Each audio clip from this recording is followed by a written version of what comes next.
Nous allons nous rendre du côté de Yaoundé où nous attend là-bas M. Ghislain Pierre-Sonneau pour la première partie de la lecture des unes des journaux parus dans la capitale politique Yaoundé.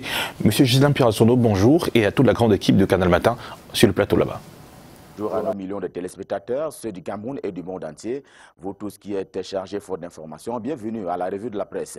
Et pour ce qui est de la partie de Yaoundé, nous allons commencer ce matin, comme assez souvent d'ailleurs, par le quotidien camerounais à capitaux publics, j'ai nommé Cameroun Tribune, qui, pas comme assez souvent d'ailleurs, renvoie ce matin le gouvernement au tribunal. C'est à propos de la surenchère devenue monnaie courante, notamment au sein des établissements de l'enseignement privé au Cameroun.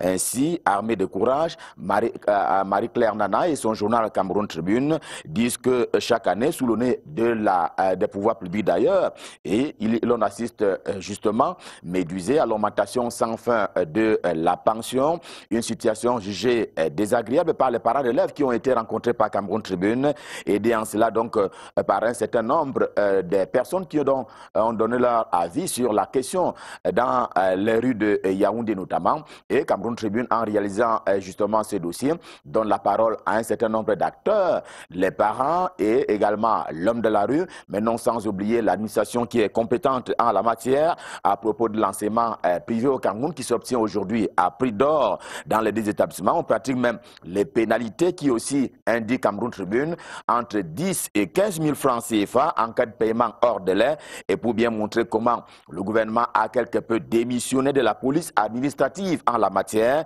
eh bien, Anne-Marie Francine Ndok, qui est déléguée régionale du ministère des enseignements secondaires pour la région du centre, a royalement confié à Cameroun Tribune, et je la cite, les promoteurs sont libres de fixer leur scolarité, et j'ajoute au nom de la gratuité de l'école primaire au Cameroun. C'est donc un dossier que je vous recommande fortement à lire ce matin dans les colonnes de Cameroun Tribune. Cameroun Tribune, dont la grande une, vous allez le voir, se rapporte naturellement à la rentrée parlementaire qui a eu lieu hier au Cameroun, notamment à l'Assemblée nationale et au Sénat. En tout cas, les deux chambres ont effectué leur entrée hier. Députés et sénateurs se sont donc retrouvés et les deux présidents des chambres hautes et basses ont fait un travail quelque peu en commun puisqu'ils ont chacun, en ce qui le concerne, réaffirmé l'engagement et donc le Parlement pour lequel ils parlent, avoir donc la paix et le vivre ensemble, se mouvoir au Cameroun sur l'ensemble du territoire national. Marcel Nyandi Fenji, le président du Sénat, et Kava Yegue Djibril, le président de l'Assemblée nationale, l'ont prêché hier avec naturellement l'assentiment d'un certain nombre de parlementaires, ce qui est d'ailleurs le cas des députés ce matin en vitrine dans Cameroun Tribune. Par exemple, vous allez le voir et vous le voyez, Roger Nkododan, qui a donc été d'ailleurs ovationné par ses collègues de l'Assemblée nationale hier à l'occasion de sa réélection à la tête du Parlement panafricain. Il parle ce matin dans Cameroun Tribune et il dit que nous sommes, nous Camerounais, obligés de vivre ensemble. Robert Bapolipor, lui aussi député, cette fois-là pour le compte de l'UPC, l'Union des populations du Cameroun, ajoute qu'il faut tout faire pour sauvegarder l'unité du Cameroun. Par contre, Joseph Mbandam, député lui aussi, mais pour le compte du Social Democratic Front, le SDF, c'est une formation de l'opposition politique camerounaise, qui dit avoir simplement le cœur meurtri, et ce sera d'ailleurs le cas, a-t-il indiqué hier, jusqu'à ce que la crise anglophone soit convoquée et débattue en plénière à l'Assemblée nationale.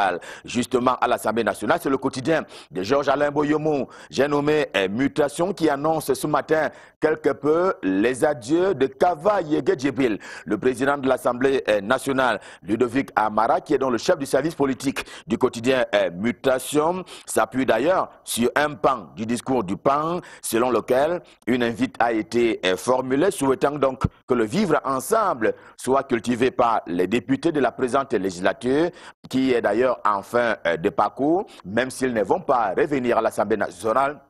S'agissant donc des députés de la présente législature sur le terrain de la crise anglophone, des échos qui sont en provenance des Bangui sont tels que, selon que l'indique d'ailleurs Mutation, tels que les sécessionnistes auraient donc se seraient emparés de l'arrondissement de Ndjikoua. C'est l'un des 5 arrondissements du département de la Momo dans le nord-ouest camerounais. Toutes choses qui donnent d'ailleurs à démentir le préfet de ce département. Il s'appelle Mono Nono Absalom, qui est donc le préfet de la Momo. On reste dans le nord-ouest, cette fois-ci avec une crise, pas une crise anglophone, mais une crise familiale qui fait l'objet de la grande une de mutation dans sa livraison de ce vendredi.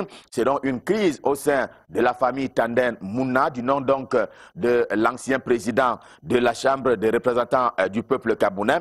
Et c'est Amatoutou Mouna qui a donc eu gain de cause dans une guerre de succession qui la mettait jusque-là aux prises avec un certain nombre de ses frères, y compris Maître Akere Mouna. Le tribunal de première instance de Bonanjo à Douala, dans la capitale économique, lui a donc donné raison. On va recommencer simplement le jugement d'hérédité. Retour en politique ce matin avec le quotidien Émergence dans sa dimension des questions du vendredi. C'est une tradition au quotidien Émergence. Ce matin, la question principale, qui bat d'ailleurs la une du journal, est celle de savoir Paul Biya doit-il se porter candidat à l'élection présidentielle de 2018?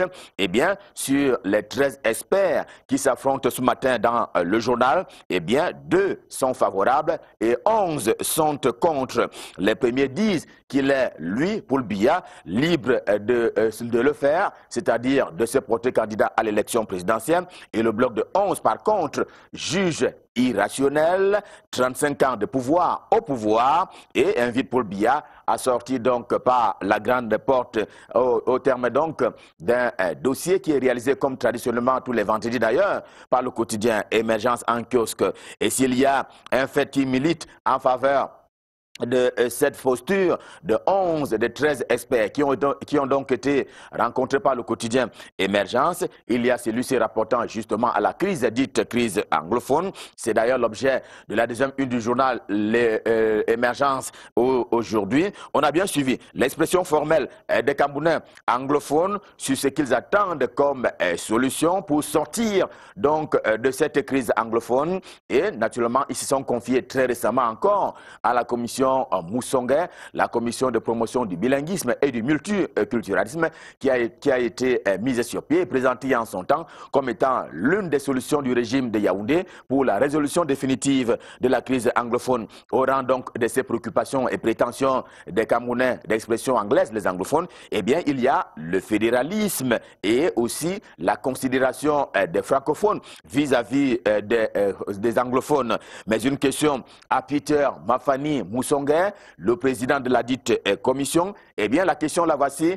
Que vont devenir ces prétentions qui ont été royalement formulées par les Camerounais, qui ont été rencontrés par la commission Moussongué pendant ce temps au tri hebdomadaire le soir ce matin, avant d'apporter la solution, eh bien une solution qui n'est pas encore dégagée à partir du journal Le Quotidien L'Épervier. Pendant ce temps, disais-je, au tri hebdomadaire le soir ce matin, on lit aisément que les législatives dont on parle assez depuis quelques mois maintenant au Cameroun n'ont pas encore été renvoyées et ces assurances ont été données hier d'ailleurs par le président de l'Assemblée nationale, Kava Yégué Djibril, dans son adresse portant ouverture de la session parlementaire au niveau de l'Assemblée nationale pour le compte du mois de juin 2018. Et au journal La Colombe ce matin, ces élections laissent déjà observer donc quelques agitations sur le terrain. C'est tout à fait normal. Nous sommes sur le marché politique. La compétition a bien pris son envol. C'est d'ailleurs le cas de Baneka. C'est dans le département du Mungo, précisément dans le Mungo Nord, où les appétits politiques des membres de cette communauté replongent, dit le journal, le RDPC, Rassemblement démocratique du peuple camerounais, dans une espèce d'animosité dans cette circonscription électorale. Ceci n'est pas d'ailleurs une animosité, mais un parallèle qu'établit dans le quotidien L'Épervier en kiosque ce vendredi. Et le quotidien L'Épervier établit donc une espèce de parallèle d'animosité à l'adresse d'un certain nombre de membres du gouvernement qui n'aident pas assez le Cameroun à s'intégrer et à préserver ce qu'il a de plus cher, à savoir l'unité nationale. Et ceux-là, ces membres du gouvernement-là, pratiquent le sectarisme. Le journal fait un sitting, cette fois-là au niveau du ministère ministère des enseignements secondaires et malgré la pluie qu'il a beaucoup mouillé, eh bien, un constat se dégage. Le chef de ce département ministériel, telle une revanche, s'attelle à ne protéger que les ressortissants donc de la partie anglophone du Cameroun, parmi au rang donc de ses collaborateurs au niveau du ministère des enseignements secondaires. Sur la question de la crise anglophone encore, le quotidien L'Épervier fait savoir ce matin qu'en s'ouvrant et en appelant donc la communauté internationale à venir résoudre la crise anglophone au Cameroun, que dans le chairman du SDF, le Social Democratic Front, j'ai nommé Nidjon Fundi, ouvre là grandement les portes de la CPI, la Cour pénale internationale, au président Paul Biya, qui n'a autre défi à relever aujourd'hui que la protection des droits de l'homme, lui et son gouvernement qui s'attelle pour cela au quotidien, que donc, curieusement et paradoxalement, le chairman du SDF aurait appelé la communauté internationale à venir donc résoudre la crise anglophone comme pour cautionner un peu ce que les uns et les autres appellent l'ingérence étrangère. Également au menu du quotidien L'Épervier en kiosque ce matin, et c'est au cœur de cette édition du vendredi, cet homme s'appelle Ferdinand Ngongor, c'est le ministre secrétaire général de la présidence de la République qui fait hélas l'objet des procès quelque peu en sorcellerie. C'était encore le cas, rappelle le journal, avec les cas de détournement présumés des avantages d'un certain nombre de personnels de la présidence de la République qu'il n'a donc pas géré, explique le journal, et c'est d'ailleurs valable pour ces cas comme pour bien d'autres. Immigrons un peu vers le journal L'Immigrant en kiosque ce matin, pour finir d'ailleurs, et le journal qui s'inquiète simplement du fait que les mêmes causes produisent et continuent d'ailleurs de produire les mêmes effets sur nos axes routiers, allusion faite naturellement aux accidents sur les chaussées camerounaises, et c'était encore le cas très récemment du côté de Bolova, dans la région du sud Cameroun, avec cet accident qui est intervenu, et la cause principale, rappelle le journal, c'était le fait que l'automobiliste à l'occasion se plaisait donc à communiquer au téléphone alors qu'il était en train de conduire donc son véhicule. Et pour ces faits sociaux, eh bien, la région du Sud semble donc attirer l'attention du journal, retient donc l'attention du journal, et il estime ce journal que la région est loin d'être épargnée par ces accidents on ne peut plus fantaisistes. Conclut donc L'Immigrant en kiosque ce vendredi, au même titre que toutes les autres parutions auxquelles nous avons fait allusion à l'occasion de la revue de presse Made in Yaoundé, édition de ce vendredi. C'était le dernier rendez-vous de la semaine. On prend un nouveau pour lundi. Quand il sera à 7 h, nous serons dans les mêmes dispositions de vous servir, vous, millions de téléspectateurs du Cameroun et du monde entier, à qui je m'en vais souhaiter par anticipation un excellent week-end, et toujours en compagnie des programmes de Canal 2 International. Et pour la suite et la fin de Canal Matin, je repasse par Douala et je repasse le pouvoir acquis des droits, c'est-à-dire à vous, Thierry Carole. Pour la suite, c'est à vous, Douala. Merci à vous, M. Ghislain Pierre-Sonneau, et surtout bon début de week-end. On espère tout simplement que vous aurez la forme pour bien vous amuser. Sur ce plateau, M. Michael Tcheptio, bonjour. Bonjour Thierry. Comment vous allez? On va bien, il n'y a pas de souci. On se réveille très très tôt pour être sur ce plateau, donc on fait de la forme. Allez, merci. Pour cette revue de presse, vous démarrez avec l'Info Matin. Info Matin, justement, qui nous passe de la prise supposée de Djikwa, cette localité du nord-ouest du Cameroun. Depuis hier, effectivement, depuis hier, je vous le disais, une nouvelle message porté, diffusé sur les réseaux sociaux, faisait état de ce que la localité de Djikwa, dans la région du nord-ouest du Cameroun, a été prise par des sécessionnistes, et le démenti du préfet de la Momo et du colonel Didier Badjek est arrivé justement pour apporter la paix dans les cœurs des populations de Djikwa, dans cette région du nord-ouest du pays. Absalom Wonona Woloa invite par ailleurs les populations de cet arrondissement à continuer à vaquer paisiblement à leurs occupations. En matière de prise de cette localité, il n'en est effectivement rien. Une mise au point du préfet du département de la Momo qui arrive après celle du responsable de la communication du ministère de la Défense, le colonel Didier Badjek, justement. Et justement, les propos du préfet de la Momo rejoignent rejoignent ceux du chef de la division communication au ministère de la Défense qui un jour plus tôt s'inscrivait en faux contre ces informations alarmantes sur la situation exacte sur le terrain à Djikwa après des vérifications méticuleuses des informations provenant des plus hautes autorités de la région. Cette information est finalement un fake news pur et simple. Au pied de une de Info Matin aujourd'hui, on parle de cette affaire du fils de l'ancien footballeur camerounais. 5 ans de prison pour Scott, le fils de Marc-Vivien Foué, Marc Scott Foué, avec son co-auteur Sofiane Bardo, qui risquait 30 ans de réclusion criminelle, ont été finalement condamnés à 5 ans de prison pour l'agression d'un prêtre à son domicile le 28 novembre 2015. Ça se passe en France. L'avocat général avait requis des peines bien plus élevées, notamment 12 ans de réclusion criminelle contre Sofiane Bardo, 8 ans pour Marc Foué. Le pardon accordé aux deux accusés par le père Luc Biquet explique probablement la clémence du verdict qui a été rendu public il y a quelques jours. Marc Foué a donc reconnu les violences infligées au prêtre, notamment les coups de poing avec la crosse du pistolet. Il a reconnu avoir attaqué le prêtre avec un complice à la recherche d'un coffre-fort situé dans le presbytère. C'est donc la deuxième mort pour son père, Marc-Vivien Foué, écrit le quotidien Info Matin en kiosque aujourd'hui. Et la Nouvelle Expression nous parle de politique aujourd'hui et de ces nombreux appels à la candidature du président de la République pour la prochaine élection présidentielle.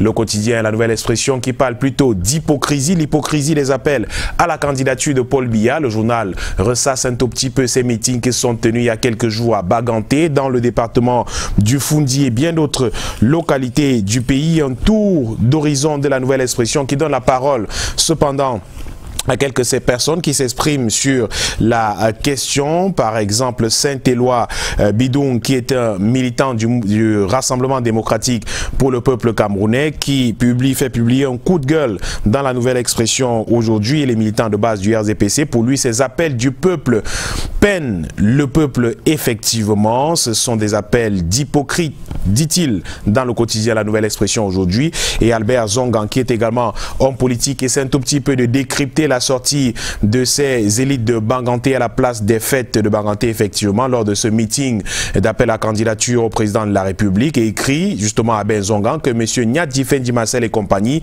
enterrent les institutions traditionnelles bamileke dans sa quête foireuse d'une reconnaissance par ses frères de l'Ouest après le tour des tontines, le meeting raté de Bafoussam.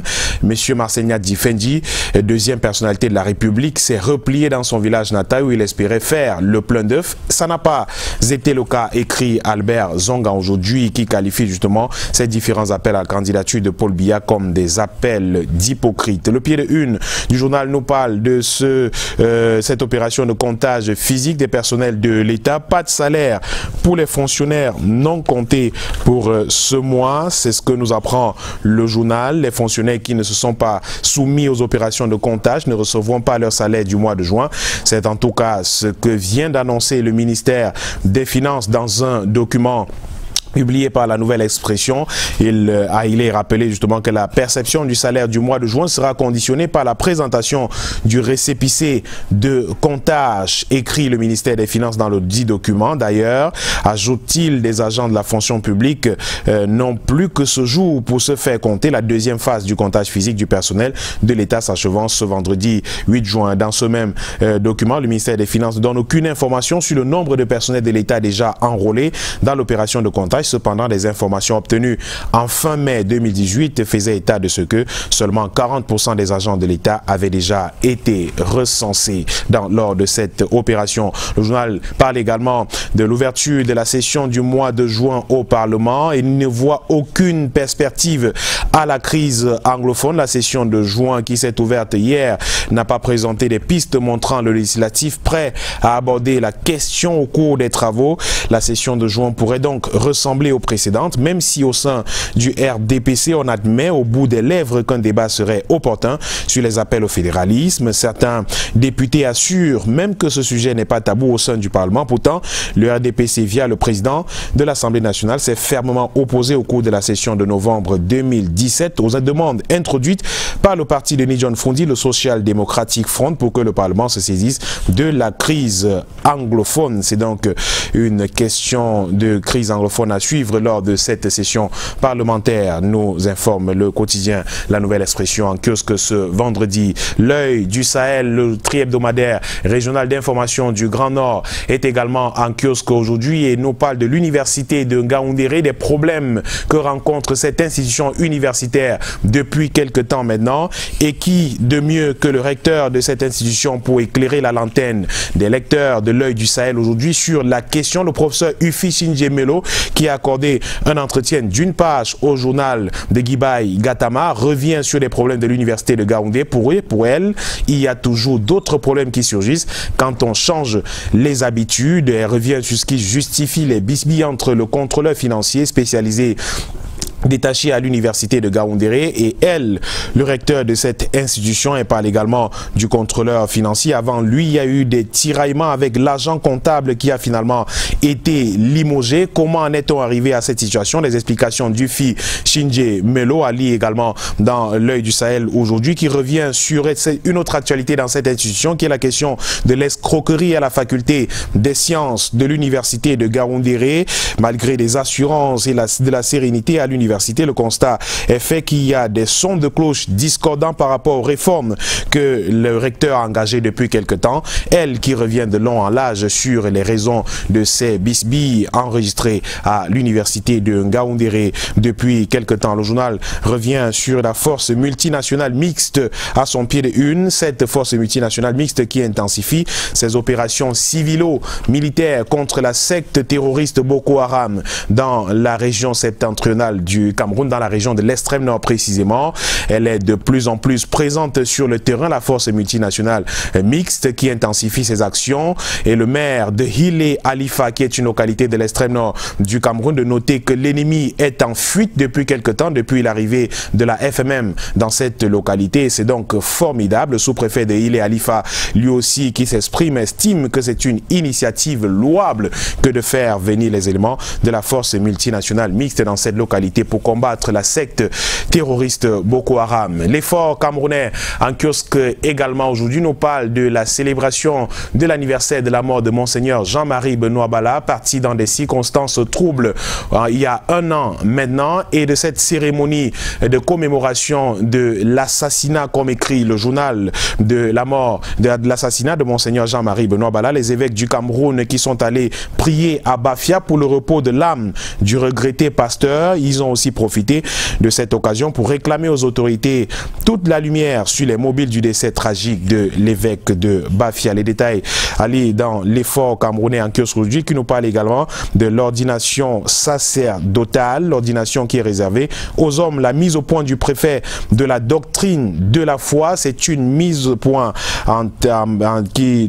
point justement au sujet des ordinations sacerdotales dans l'église catholique au Cameroun, qu'on s'en bat également à l'honneur dans l'effort camerounais aujourd'hui, avec le train de la grâce qui est en marche dans le diocèse de Konsamba en 8 wagons. Monseigneur Dieudonné Espoir Atanga le décline comme une convergence doublée d'une confluence d'événements heureux suscités par le Seigneur dans le diocèse de Konsamba. C'est en page 11 de l'effort camerounais en kiosque ce vendredi. Et on termine cette revue de presse avec Afrique Info.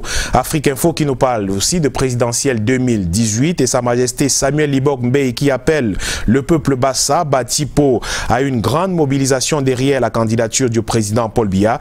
Le chef traditionnel de son Cheikh Yamani, de son petit nom, demande aux siens de faire un choix utile pendant que le Cameroun a besoin de paix pour que les différents chantiers engagés dans le cadre des projets structurants soient menés à terme, en jetant leur dévolu sur le candidat de l'émergence, le président Paul Biya. L'appel de Sa Majesté Samuel Libok Mbey ainsi que de ses sujets, ça est à lire justement dans le journal Afrique Info en kiosque aujourd'hui, qui parle aussi toujours de politique à son sommet de une avec l'honorable Bapo Lipote, Daniel Omniobe, le sénateur nommé de l'UPC, qui ont été lynchés, écrit le journal à Ezeka. Les autorités et populations ont mis hors d'état de nuire ces imposteurs qui voulaient, au nom des responsables du parti du crabe, organiser une cérémonie d'appel à la candidature de Paul Biya. La famille de Ruben Oumniobé écrit Afrique Info, une fois de plus traîné dans la gadoue par un député devenu courtisan du régime pour son entrée au gouvernement. Et le pied de une, journal parle justement de Ruben Oumniobé, de l'érection du monument Oumniobé à Douala. L'opinion nationale et internationale qui condamne le barbarisme et l'antipatriotisme des Sawa. Pour Jean-Paul Moutassi, le peuple Sawa devrait se mettre au travail comme tous les Camerounais au lieu de briller par sa politique de division et du tribalisme. Le leader emblématique et historique de l'UPC, Ruben Oumniobé bien sûr, vaut bien d'être replacé dans la catégorie des hommes respectables de l'histoire de notre pays. C'est avec Afrique Info que nous terminons cette deuxième partie de la revue de presse de vendredi à Douala. Merci à vous, M. Michael. Vous savez que ce soir, vous ne serez pas au 19h50, c'est le début de week-end. Vous irez où? Vous faites un tour à Baganté ou bien vous avez des activités? Écoutez, on va rester à Douala, bien sûr. Pas de voyage prévu pour ce week-end. On va prendre le temps de se reposer. Vous aimez bien aller vous ressourcer un petit peu au village, à Baganté, là-bas? Ah ben ça va arriver peut-être le vendredi prochain. C'est dans quel quartier à Baganté, d'ailleurs? Le quartier 3 de Baganté. Ah oui, où on a beaucoup de téléspectateurs. Ils sont très nombreux à nous regarder tous les matins là-bas. Vous en connaissez certains? Oui, on en connaît certains. Je dis peut-être pourquoi pas, bon, si vous me le permettez, à monsieur Martin Luther Ndiokam et son épouse qui nous regardent certainement ce matin. Ils sont très nombreux. Thierry, je ne peux pas mettre à citer ici, voilà. Ils sont très nombreux qui nous regardent et dans tout Baganté, naturellement, Sa Majesté, le roi des Baganté, Sa Majesté Djimoli Pokam Sédou, qui nous regarde également certainement de Baganté et à toute la population de Baganté, bien sûr. Merci à vous, monsieur Michael. Merci, monsieur. Digne fils de Baganté, fier de l'être. Hein. Ah oui. Allez, ce matin, nous allons certainement souhaiter une fois de plus un prompt rétablissement à monsieur Walter Kwadiake, qui est un petit peu souffrant.